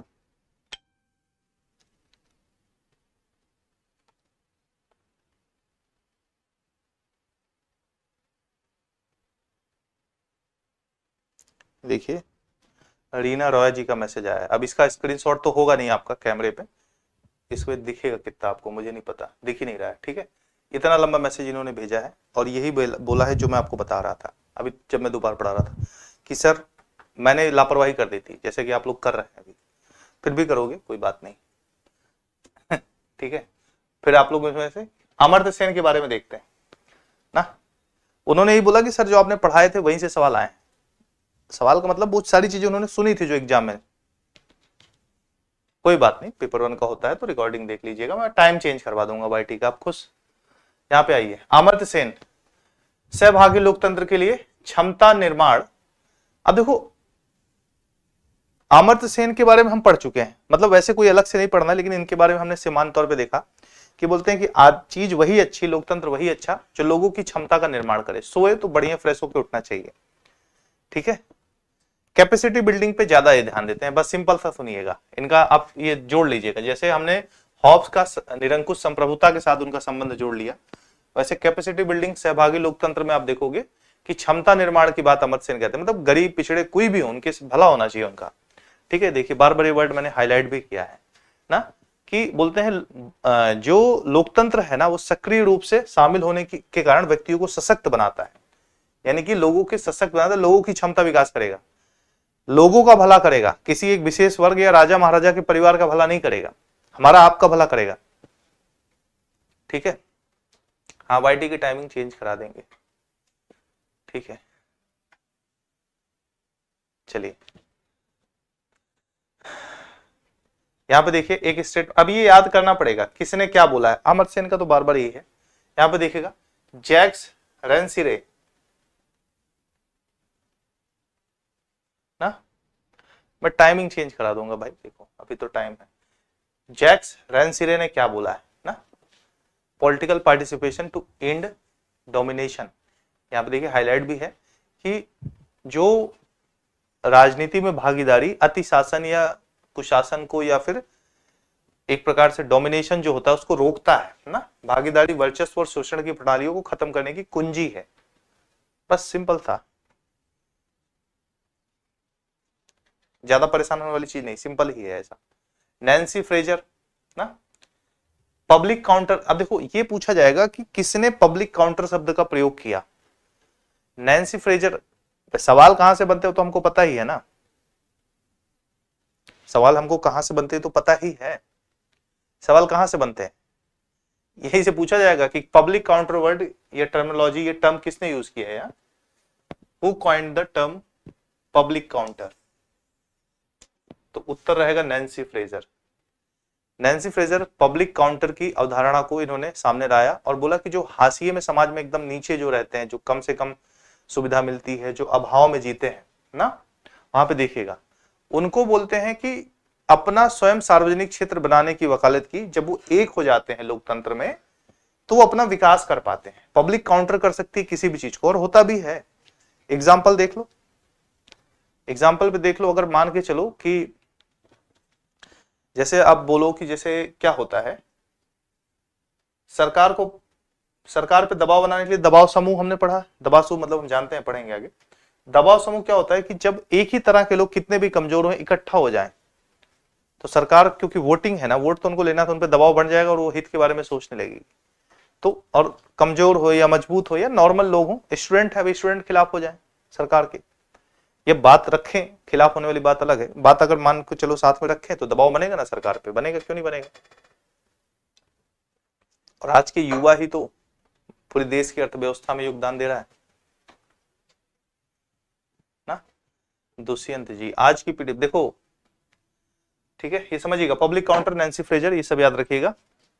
अब यहाँ पे ये जो पीडीएफ लगी है ना, ये जो हाईलाइटेड है ऑलरेडी, ये कंप्लीट नोट्स है व्हाइट फॉर्म में, जो हिंदी इंग्लिश में आपको ऊपर नीचे या दाएं बाएं मिल रहे हैं, ये कंप्लीट नोट्स है, कंप्लीट नोट्स। इसमें मतलब अगर नोट्स में भी आपको मिलेगा इंग्लिश हिंदी में तो यही ही मिलेगा, ठीक है। हाशिए का मतलब, हाशिए का मतलब मार्जिन, मार्जिन, कॉपी किताब में ये लाइन छोड़ते हैं ना, आप बोलते हैं कि इधर ये जो ऐसे रहती है कॉपी, ये हाशिया है, ये इधर थोड़ा सा और इधर थोड़ा सा, ये जो है ये पार्ट आपको दिख रहा होगा बोर्ड में, ये हाशिया है। एकदम पिछड़े दूर दराज के इलाके, जो कम से कम सुविधाओं में, जिनको कुछ नहीं मिला है, कमजोर ना, गरीब, बुजुर्ग, अपंग ना, मतलब हर प्रकार से कमजोर परेशान जो लोग हैं वो हाशिए पे उनको बुलाता है। संवेदनशील वर्ग भी आ जाएगा, ठीक है। 2 बजे होनी चाहिए, देखते हैं, हो सकता है मैं 3 बजे करा लूं तो 3 से 4 और इसको फिर पढ़ेंगे, ठीक है। 6 से 7 तो मैं सोच रहा था कराने के लिए, लेकिन मेरे लिए भी वही है ना। जुर्गेन हैबरमास, हैबरमास का नाम आप लोग कई बार सुनते रहोगे, लेकिन मूल रूप से समाजशास्त्री हैं, लेकिन राजनीति और समाज का संबंध तो है ही, ठीक है। The power of the public sphere इनकी किताब है ना, the power of public sphere. अब नाम याद होना चाहिए, कई बार मिलाने के लिए देगा। इसमें भी इंपॉर्टेंट बात क्यों है कि इन्होंने, जैसे नैन्सी फ्रेजर ने यूज किया पब्लिक काउंटर शब्द का, इन्होंने डेमोक्रेसी के लिए पब्लिक स्पेयर शब्द का प्रयोग किया। किसका? Public sphere. सार्वजनिक क्षेत्र, इंग्लिश वाला ही याद करिएगा, हिंदी वाला ऐसे क्षेत्रों में आप इंग्लिश टर्म से देख लीजिएगा, हिंदी भी याद हो तो बढ़िया है। वाईटी मतलब यूट्यूब, हाँ वाईटी का मतलब यूट्यूब, आदत पड़ गई है भाई, वाईटी का मतलब यूट्यूब होता है, ठीक है। ऐसे कुछ लोग सोचते हैं वाईटी, जब मैं वहां बोल देता हूं तो बोलते हैं क्लास सर ऐप पे चलती है क्या, ठीक है।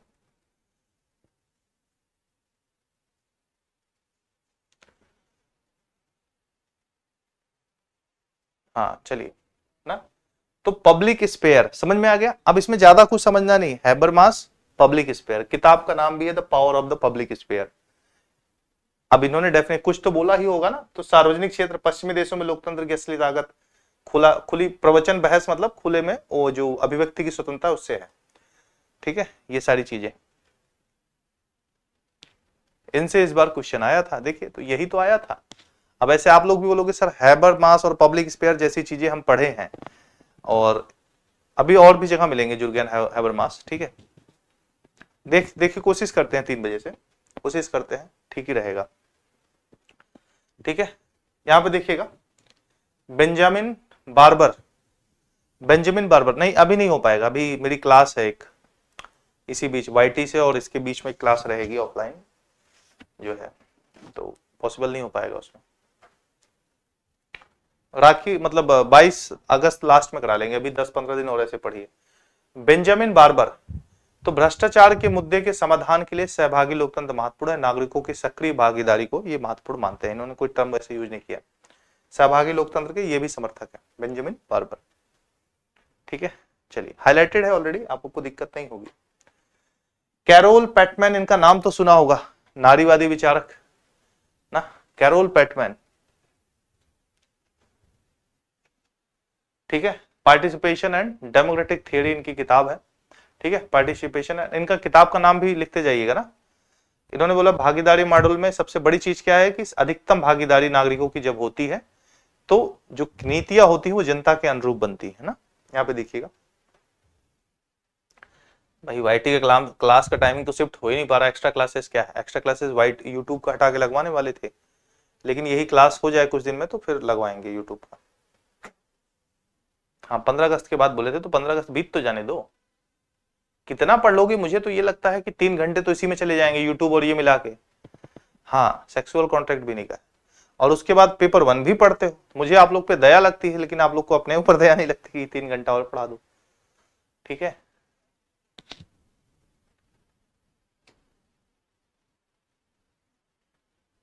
अरे आफिया जी है शेयर का ऑप्शन, कैसे आप लोग मतलब बच्चे टाइप के लोग हैं, मैं अपने गुस्से को एकदम से बच्चे टाइप के लोग हैं आप, कैसे नहीं मिल रहा शेयर का ऑप्शन।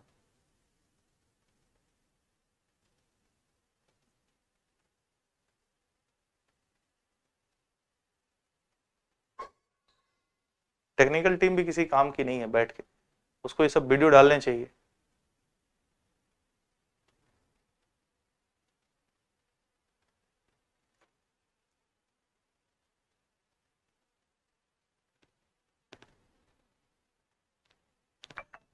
जब आप यहाँ पे जाएंगे, ये देखिएगा इस फोन में, ये जो राइट में रहता है यहाँ पे क्लिक करना है, और यहाँ पे जब ये खुलेगा, ठीक है, आपको पीडीएफ यहाँ आगे दिखेगी स्क्रॉल करते समय, ये देखिए जब ये खुलेगी तो अपने आप पीडीएफ में ही खुलेगी। अब इस पीडीएफ को शेयर कर लीजिए आप, अदरवाइज इसमें एक और ऑप्शन रहता है ऐप में जो बच्चे नहीं जानते मैं बता दे रहा हूँ, ऐप में जब जाइएगा, ठीक है, यहाँ पे आप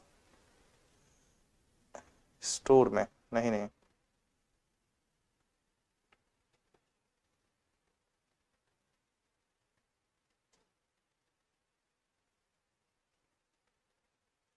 हाँ यहाँ पे प्रोफाइल में शायद रहता है, ये कहीं ना कहीं रहता है, इसको देख के बता दूंगा, लेकिन वहीं से हो जाता है, ठीक है। अरे आदित्य कुमार जी सुन लिया मैंने, कुछ पीडीएफ पहले भी अपलोड नहीं हुए, ठीक है। चलिए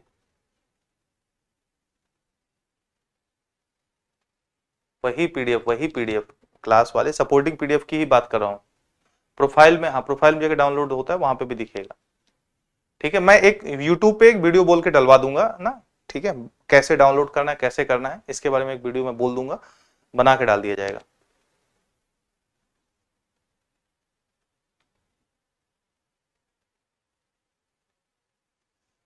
आगे बढ़े।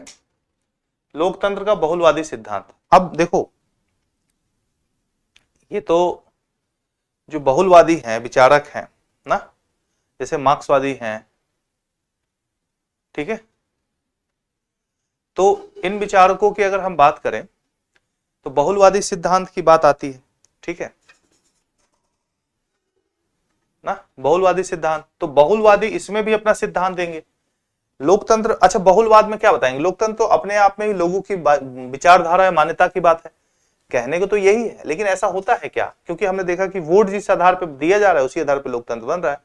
वोट वाली अपनी एक समस्या है, उसमें भी एक समस्या और आएगी कि मान के चलो कि आपने 3, अगर बहुसदस्यीय निकाय के तौर पे भी आपने रखा ना, बहुसदस्यीय निकाय के तौर पे भी आपने रखा, तो उसमें एक प्रॉब्लम आती है कि आपने 3 सदस्य रख दिए, 3 सदस्यों को जिताया, लेकिन उसमें से कुछ छोटे मोटे समूह भी होंगे जिनका गिनती ना के बराबर होगी, तो क्या उनकी बात नहीं रखी जाएगी? प्रॉब्लम आएगी ना।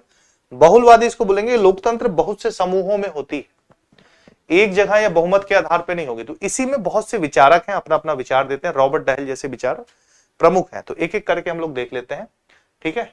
यहाँ पे देखिएगा Arthur Bentley, David Truman and Robert Dahl जैसे इसके लोग समर्थन करते हैं। तो ये आ जाएगा कि भाई किसने, रॉबर्ट डहेल की किताब है the preface to the democratic theory, ठीक, याद रखिएगा कौन कौन समर्थन करता है ना। मैं एक आपको डलवा दूंगा, एक वीडियो बोल के डलवा दूंगा अब ये, क्योंकि अक्सर एक नई समस्या है और कुछ बच्चों को हो जाती है, नहीं कर पाते हैं। देखो सब इतना टेक्नोलॉजी के साथ फ्रेंडली नहीं होते, तो होता है कुछ के साथ ना, कोई ऐसी दिक्कत की बात नहीं है। अभिषेक जी बोल रहे हैं बहुलवाद क्या है? बहुलवाद तो मैंने कई बार बताया है, रॉबर्ट डहेल के बारे में कई बार बताया है ना, इसी में बस वही होता है, भूल गए आप, कोई बात नहीं। बहुलवाद ऐसी विचारधारा है ना जो ये मानती है, ठीक है, ठीक है, बहुलवाद एक ऐसी विचारधारा है जो ये मानती है कि चाहे लोकतंत्र हो, चाहे शक्ति हो, चाहे संप्रभुता हो, या जो भी है, वो किसी एक व्यक्ति या एक सत्ता में नहीं होनी चाहिए, उसका बंटवारा या अलग अलग क्षेत्रों में निहित होती है।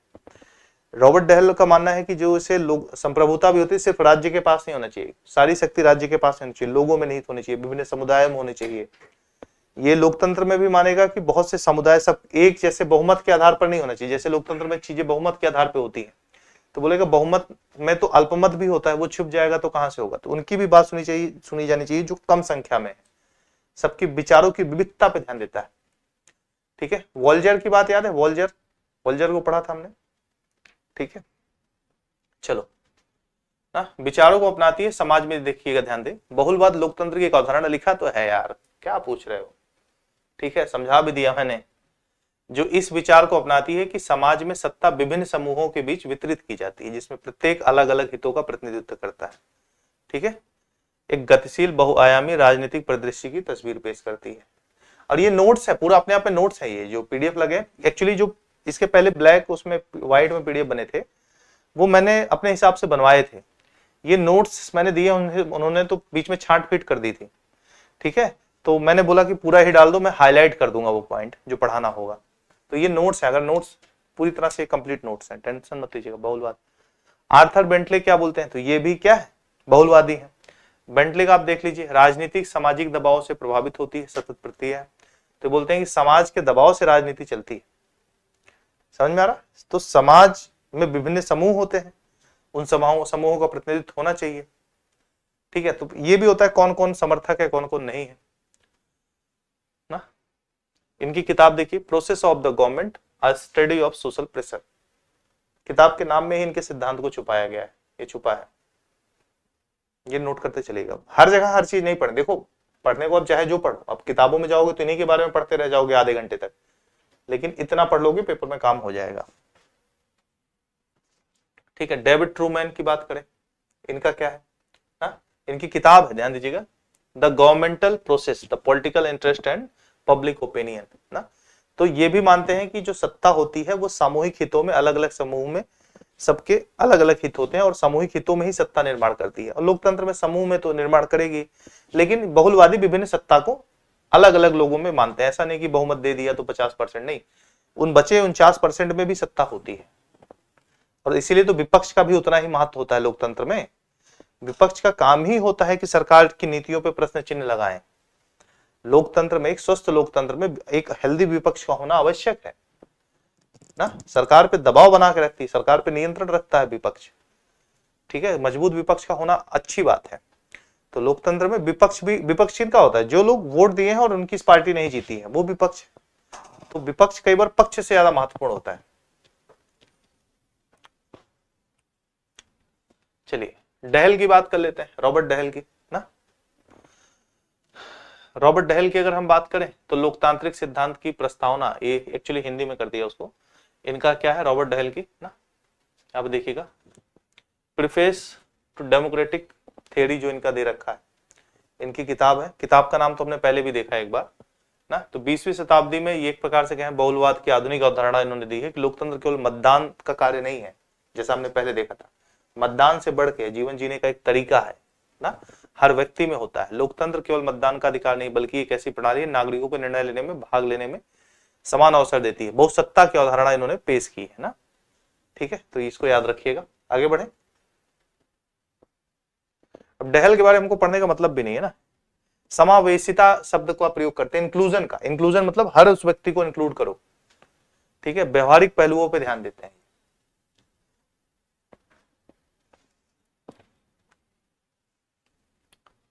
ठीक है, विचार विमर्श। अब देखो लोकतंत्र में कोई पूछ रहा था ना इसी में, जैसे कि थोड़ा सा हमने इसका क्रम उल्टा कर दिया, वो उसी में जैसे सहभागी लोकतंत्र होता है, सहभागी लोकतंत्र में एक लोकतंत्र होता है डेलिब्रेटिव डेमोक्रेसी भी इसको बोलते हैं। पीपीटी थोड़ा ऊपर नीचे हो गई थी, ये मैंने कल ही देखा था, लेकिन मुझे लगा इसी हिसाब से पढ़ा देंगे ना। तो जो सहभागी लोकतंत्र होता है इसको हम क्या बोलते हैं, माफ कीजिएगा, डेलिब्रेटिव डेमोक्रेसी होती है। इसको विचार विमर्श लोकतंत्र का एक टाइप है ये, ठीक है। जैसे बहुलवाद है वैसे विचार विमर्श भी है। प्रत्यक्ष लोकतंत्र से संबंधित है। देखो इसमें क्या है कि अलग अलग विचारकों ने अलग अलग तरीके से इसकी व्याख्या की है, अलग अलग तरीके से बताया है। तो इसमें बहुत घबराने की बात नहीं, ये है वो है, जिसने जो बताया बस याद रख लीजिएगा, ठीक है। यहाँ पे तो लोकतंत्र में विचार विमर्श लोकतंत्र कौन होता है? अब ये डायरेक्ट डेमोक्रेसी भी हो सकती है, इनडायरेक्ट डेमोक्रेसी भी हो सकती है, लेकिन जिसमें ऐसा लोकतंत्र या लोकतंत्र में जब लोकतंत्र में विचार विमर्श का महत्व ज्यादा हो, लोगों को बोलने की आजादी हो, हर चीज लोगों की सहमति से की जाए। अब बोलोगे लोकतंत्र में तो सहमति से होता है, कहां सहमति से होता है आपकी? जैसे कोई बिल लाना है तो लोगों से वोटिंग कराया जाए, लोगों से राय ली जाए, लेकिन राय क्या होती है? ये तो पार्लियामेंट बैठे लोग राय डिसीजन ले लेते हैं। तो डायरेक्ट डेमोक्रेसी में होता है, इनडायरेक्ट डेमोक्रेसी में भी आजकल हो सकता है। तो विचार विमर्श लोकतंत्र, ठीक है, ये क्या होता है? विचार विमर्श को हर चीज को बहस के रूप में और चर्चा के रूप में बढ़ावा देता है। इससे क्या होता है? बेहतर नीति निर्माण हो पाती है ना, पॉलिसी बढ़िया बनती है, कानून पर व्यापक सहमति होती है, ठीक है। तो आप देखोगे कि यहाँ पे एक बहुत इंपॉर्टेंट नाम है जेम्स फिस्किन। जेम्स फिस्किन ने इस पे अपना एक व्यापक रूप से एक अपना रिसर्च तैयार किया है, जो 15 वर्ष से ज्यादा टाइम इन्होंने लिया था, लेकिन इस पे लगाया था। इसीलिए इनके जो विचार विमर्श वाला मॉडल है कि इन्होंने बोला कि डेमोक्रेसी वही सफल होगी जिसमें ज्यादा से ज्यादा लोगों से विचार विमर्श पे ध्यान दिया जाएगा।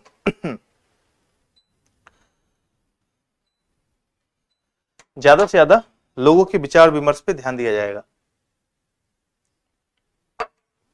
ठीक है। तो नाम जब विचार विमर्श का नाम आएगा तो आप देखो कि जेम्स फिस्किन का नाम आएगा, यहां पे देखिएगा ना। और इसीलिए इस मॉडल को क्या बोलते हैं? फिस्किन मॉडल भी बोलते हैं।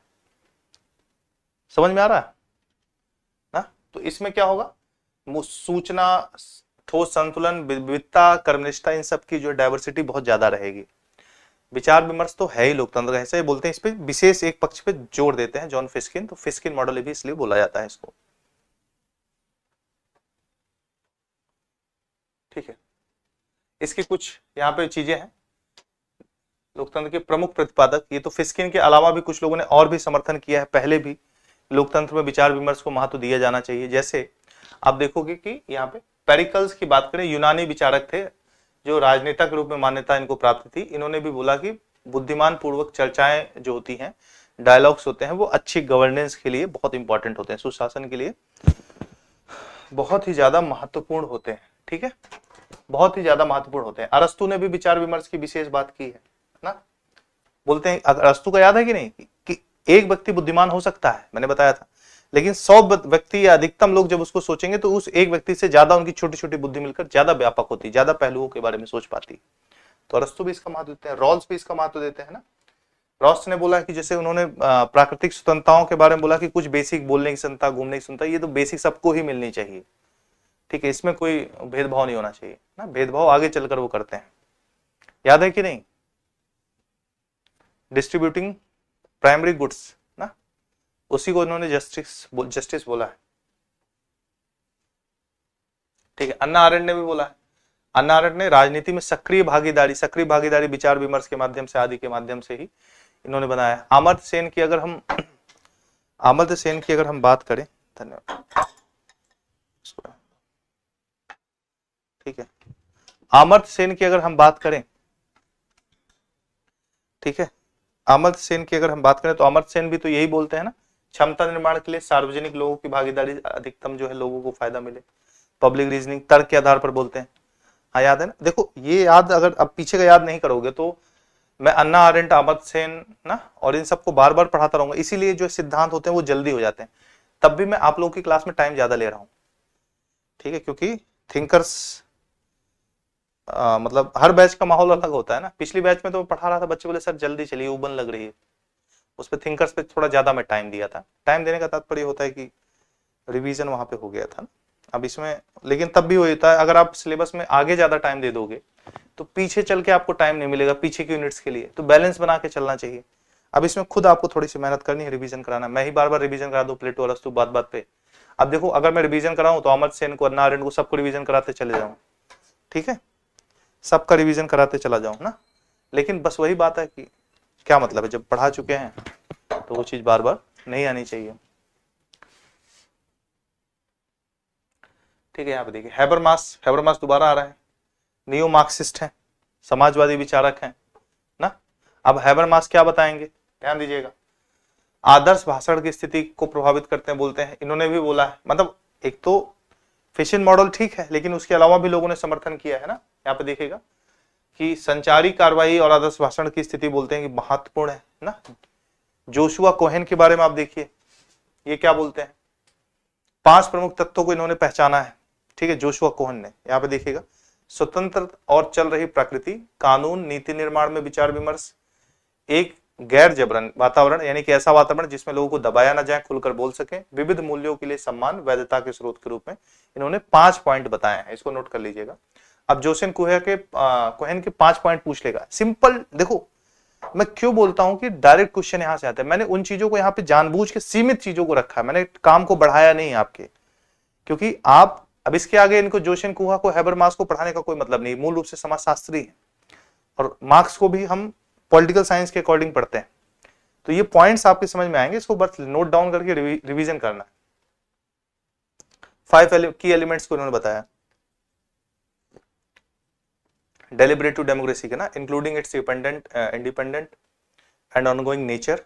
दूसरा इसमें कॉमा लगा हुआ है ना, decisive roles of deliberation in the law and policy, और उसके बाद है कि non coercive environment and respect for diverse values, और लास्ट में क्या है, लेजिटिमेसी की बात की है,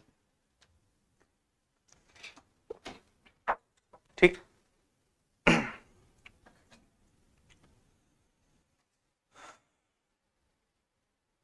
अब हम लोग आते, देखो अभी हम लोग क्या पढ़े थे, डेलिब्रेटिव डेमोक्रेसी की बात कर रहे थे, डेलिब्रेशन की। अभी हम लोग आएंगे, एक और है जिसको हम लोग बोलते हैं सहभागी लोकतंत्र। क्या बोलते हैं, सहभागी लोकतंत्र में एक चीज ध्यान दीजिएगा, अभी तो हम लोग विचार विमर्श वाली बात कर रहे थे, सहभागी लोकतंत्र की बात करते हैं।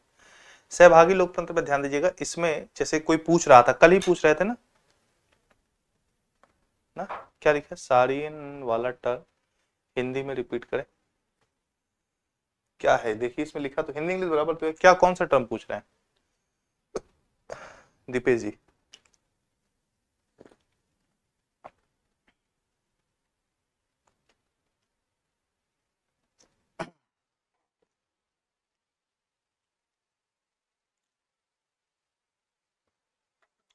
समझ में नहीं आ रहा, चलिए फिर कमेंट कीजिएगा, मैं बता दूंगा। यहाँ पे सहभागी लोकतंत्र, ठीक है। यहाँ पे एक चीज ध्यान दीजिएगा, इंग्लिश वर्ड ध्यान दीजिएगा, ऐसे में सहभागी लोकतंत्र, पार्टिसिपेटरी डेमोक्रेसी का भी सहभागी लोकतंत्र लिख देगा वो, ठीक है, तो इंग्लिश वर्ड ही ऐसे में राहत देगा आपको। सहयोगी लोकतंत्र है, सहभागी लोकतंत्र गड़बड़ कर देगा। यहाँ पे देखिएगा consociational democracy, power sharing and diverse societies. सहभागी लोक, अरे सहभागी लोकतंत्र अभी आ रहे हैं ना, अभी तो हेडिंग ही पढ़ रहे हैं, वही तो बताएंगे। देखो इसके पहले वाले लोकतंत्र में भी जो देखो सब है वही घुमा फिरा के अपने अपने तरीके से जो विचारक रहे हैं, जो महत्वपूर्ण विद्वान रहे, उन्होंने अपने तरीके से एक तत्व पे ज्यादा फोकस कर दिया। अब है तो सहभागी लोकतंत्र क्या, डायरेक्ट डेमोक्रेसी ही कुल मिला के है। विचार विमर्श हर जगह होता है, फिशिंग ने ज्यादा महत्व दिया विचार विमर्श का, बस वही है।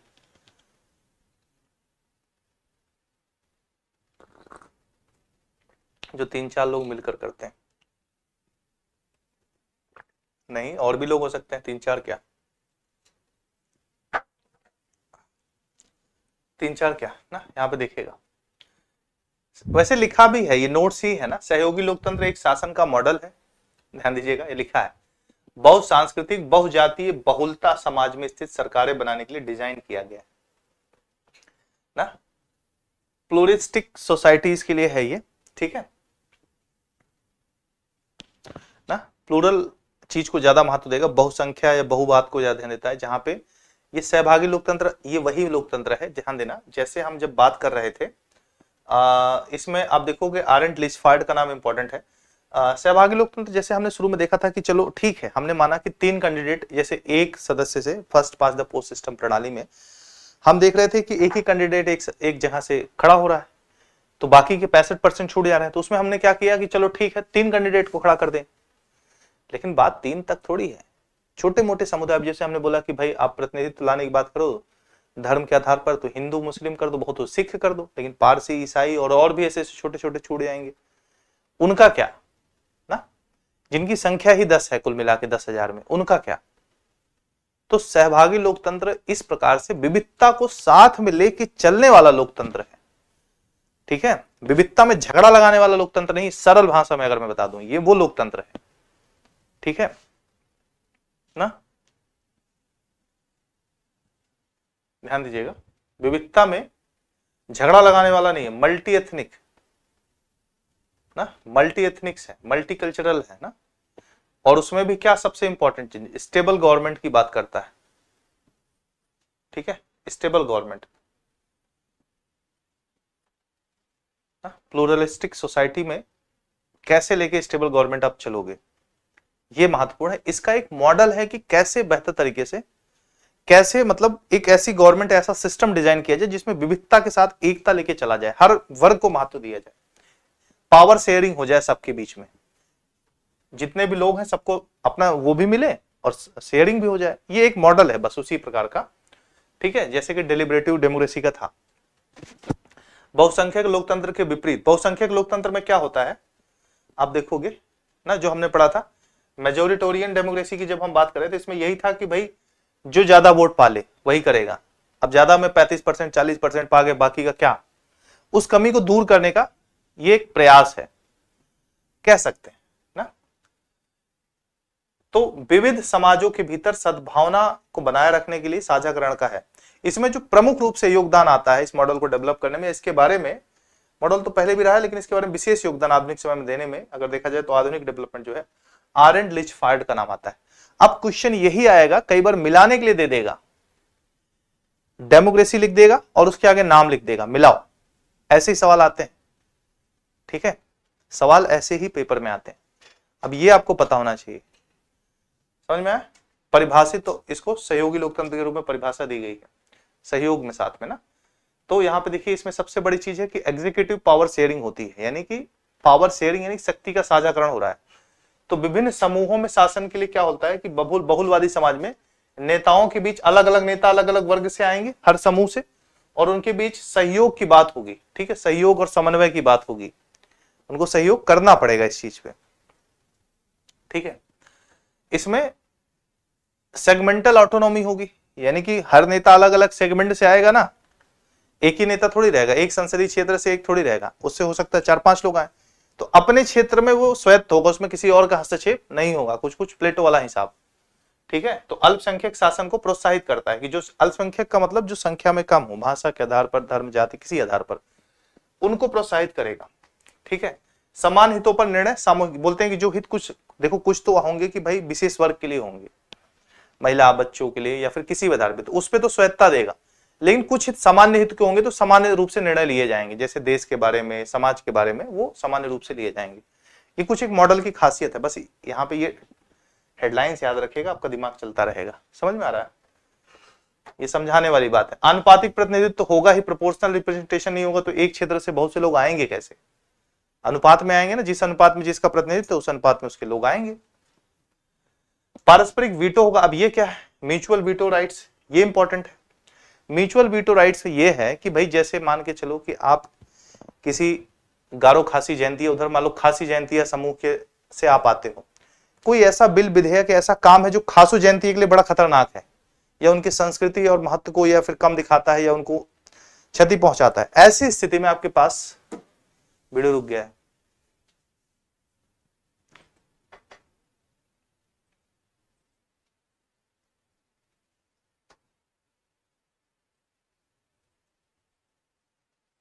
अभी चल गया, बताएं आप लोग। ऐसी स्थिति में क्या होता है, जैसे मान के चलो कि वीटो का मतलब है कि जैसे कोई विशेष वर्ग है उसको स्वायत्ता भी मिली, लेकिन कुछ ऐसा निर्णय केंद्र सरकार द्वारा या सरकार के द्वारा या लोगों के द्वारा लिया जाता है जो उसके हित के खिलाफ हो, तो अपने हितों के मामले में उसके पास वीटो रहेगा ना, अपने हितों के मामले में उसके पास वीटो रहेगा।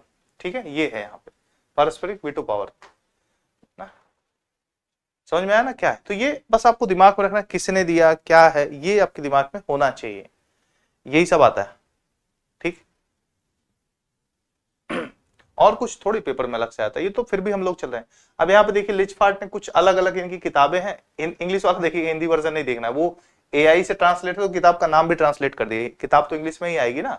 The politics of the accommodation, अब यहाँ पे राजनीति का आवास, ये कोई मतलब नहीं, 1968। डेमोक्रेसी इन प्लूरल सोसाइटीज, ठीक है, electoral system and party system, इन्होंने बहुत बढ़िया तरीके से डेमोक्रेसी पे काम किया है। Patterns of democracy and the puzzle of the Indian democracy, a consociational interpretation, ठीक है, आर्टिकल्स, ये इनका किताब, ये तो यहाँ पे आ जाता है, ये यहाँ तक। ठीक है, यहाँ पे लिखा भी है जिन देशों में सामाजिक लोकतंत्र का अभ्यास किया था उनमें ऑस्ट्रेलिया, ये यहाँ पे थोड़ा सा दिया है जहां महत्व दिए गए कुछ है, ऑस्ट्रेलिया, बिसम, नीदरलैंड, बेल्जियम वगैरह, ये वेस्टर्न कंट्रीज ज्यादा है, ये यूरोप, वेस्टर्न यूरोप की। ठीक है, डेमोक्रेसी में मैंने बहुत टाइम दे दिया, मुझे लगा था कि ये चैप्टर आपका क्लियर होना भी चाहिए, लगभग कंप्लीट है चैप्टर। ठीक है, आगे बढ़ते हैं। अब वैश्विक लोकतंत्र क्या है इसके बारे में समझ लेते हैं, बस ये एक दो पॉइंट है, कुछ है नहीं, हो गया कंप्लीट। वैश्विकरण और लोकतंत्र, माफ कीजिएगा, वैश्विक लोकतंत्र ना, वैश्विकरण और लोकतंत्र, ये माना जा रहा है कि जब से ग्लोबलाइजेशन आया है लोकतंत्र खत्म हो गया है या कम हो गया है या कोई नहीं चलती बात। जैसे एग्जांपल के तौर पे आप देखो कि वैश्विक स्तर पे लोकतंत्र नहीं है, इसको हम इंटरनेशनल रिलेशन में बेहतर तरीके से पढ़ेंगे। हाँ, वैश्वीकरण पे लोकतंत्र नहीं है, मतलब वैश्वीकरण में लोकतंत्र का ना होने का मतलब क्या है? जैसे आप अंतरराष्ट्रीय स्तर पे देखोगे तो यूएनएससी है ना, यूनाइटेड नेशन सिक्योरिटी काउंसिल है, तो वैश्विक स्तर पे यूएनओ में जो बड़े डिसीजन लिए जाते हैं उनमें कुछ ही देश उनके पास वीटो है, 5 देश हैं, 5 देश के पास विशेष पावर है, अन्य देशों के पास पावर ही नहीं, तो जब उनके खिलाफ होता है तो वो वीटो कर देते हैं। ठीक है, तो ऐसी स्थिति में आप खुद समझो कि सबके देश security, national international, United nation security council के हिस्से ही नहीं है, बहुमत से लिया जा रहा है निर्णय। अब देखो यूएसए टैरिफ लगाया पड़ा है, ठीक है ना, यूएसए क्या है, टैरिफ पे टैरिफ लगाया पड़ा है, आप उस चीज को देखोगे, यूएसए टैरिफ पे टैरिफ लगाया पड़ा है। अभी कुछ दिन से आप देख रहे होंगे कि अजीब सी चीजें घट रही हैं, इसमें सबसे बड़ी बात आ रही है कि अभी भारत पर 25% टैरिफ लगा दी गई है, किसके द्वारा? यूएसए के द्वारा। और यूएसए के द्वारा जो टैरिफ लगाई गई है, ट्रम्प जी बोल रहे हैं कि भी और बढ़ाएंगे, अभी क्या 500% तक ले जा सकते हैं। उनको लगा कि इंडिया दब जाएगा, वो अभी एक रिपोर्ट, अभी इंडियन आर्मी के जो एक्स है, जिसको पहले ट्विटर बोलते थे, वहां के हैंडल से ट्वीट किया गया कि भाई अभी बोला ना कि हम पाकिस्तान को सपोर्ट करेंगे, पाकिस्तान को अपने जो है हथियार एक्सपोर्ट करेंगे, तो इंडियन आर्मी ने बोला कि भाई देख लो 1971 का युद्ध याद है आपको, किस तरह से मुंह की खाया था, जहां पे भारत के पूरे खिलाफ अमेरिका आ गया था। और उस समय 2 बिलियन अमेरिकी डॉलर का हथियार आपने दिया था, जो कि आज के समय में भी वो अमाउंट बहुत मायने रखता है, जो कि 60-70% पहले दिया गया था। और उसके बाद भी आप देखोगे कि बेहतर बड़े स्तर पे उनको आप देखोगे कि उनके देश के भी कई विशेषज्ञ राजनीतिक रूप से समझा रहे हैं कि भाई ट्रंप भाई गड़बड़ कर रहे हो। जैसे इंडिया हमारा बहुत बढ़िया स्ट्रेटेजिक अलाई हो सकता है पैसिफिक ओशन में। दूसरी बात यह है कि कोऑर्डिनेशन में क्या करोगे, क्वाड जो बहुत बड़ी चाइना के खिलाफ शक्ति मानी जाती थी, आप देखोगे कि उसमें ऑस्ट्रेलिया खुद खिलाफ है। ऑस्ट्रेलिया बोल रहा है कि हमारे देश का जो लीडर है वो तुमसे डायरेक्ट बात नहीं कर सकते। ब्राजील के साथ अभी संबंध इनके गड़बड़ चल रहे थे, ब्राजील के साथ बोला कि चलो ठीक है ब्राजील हमसे सीधे बात कर सकता है, बनते नहीं बड़े लेवल के नेता सीधे बात नहीं कर सकते। तो उसमें ब्राजील ने बोला, लूला जी वहां के उनके राष्ट्रीय अध्यक्ष लूला जी बोला कि हम ऐसे लोगों से बात नहीं करते जो ना टैरिफ का डर दिखा के, टैरिफ का आतंक दिखा के हम दुनिया चलाते हैं। तो अब ब्राजील भी मुंह की जवाब दे रहा है। तो अमेरिका के साथ स्थितियां बदलने वाली हैं बहुत बेहतर स्थिति से, और भारत उनको बहुत कड़ा जवाब दे रहा है। वेस्टर्न मीडिया में तो कई लोग बोल रहे हैं कि वाह इंडिया ने गजब कर दिया। और सबसे बड़ी बात कि अजीत डोभाल और जयशंकर जी भी रूस पहुंचे हुए हैं, कुछ बड़ी खिचड़ी पक रही है।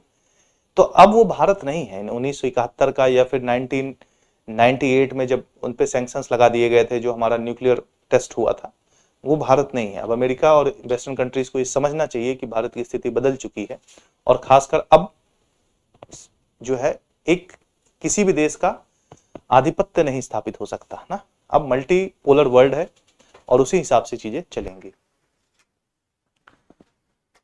ठीक, तो वैश्वीकरण में लोकतंत्र गड़बड़ हो रहा है। ठीक है, जहां पे भी देखोगे कुछ पाश्चात्य देशों का ही कुल कब्जा है हर जगह। ठीक है, मुख्य बिंदु राज्यों का नियंत्रण समाप्त हो रहा है, ये सारी चीजें हैं, लोकतंत्र कमजोर हो रहा है। ठीक है, कुछ चुनौतियां और आलोचनाएं हैं कि सबका प्रतिनिधित्व नहीं हो पाता, गतिशीलता ज्यादा होती, बार बार सरकारें बदल जाती हैं। ठीक है, स्थायी बड़ी नीतियों के लिए बड़ी सरकार चाहिए। जैसे आप देखोगे योजना आयोग आया था, योजना आयोग 5-5 साल की योजनाएं, पंचवर्षीय योजनाएं लेके आ रहा था। तो उसमें काफी चीजें थी, राज्यों की शिकायत रहती थी। फिर वीडियो रुक गया क्या? अच्छा, दूसरा है वो, राज्यों की शिकायत रहती थी कि भाई हमको हमारा प्रतिनिधित्व नहीं है, हमारी सहभागी लोकतंत्र नहीं है। तो उन्होंने बोला कि चलो ठीक है, क्या करते हैं हम लेके आते हैं प्लानिंग, नीति आयोग लेके आते हैं 15, उसमें कई तरह के उनमें प्लान है। 15 मेजर जो बड़ा प्लान है, विजन डॉक्यूमेंट है, वो 15 साल का है। चलो उसको हम रिव्यू करते रहेंगे, देखते रहेंगे। तो फिर नीति आयोग लाया, राज्यों की भागीदारी को ज्यादा बढ़ा दिया गया उसमें पॉलिसी मेकिंग में। तो ये सारी चीजें इसमें लाई गई हैं। ठीक, चलिए कुछ ना कुछ होता है, ये निष्कर्ष है। तो कुल मिला के आपका डेमोक्रेसी कंप्लीट हुआ।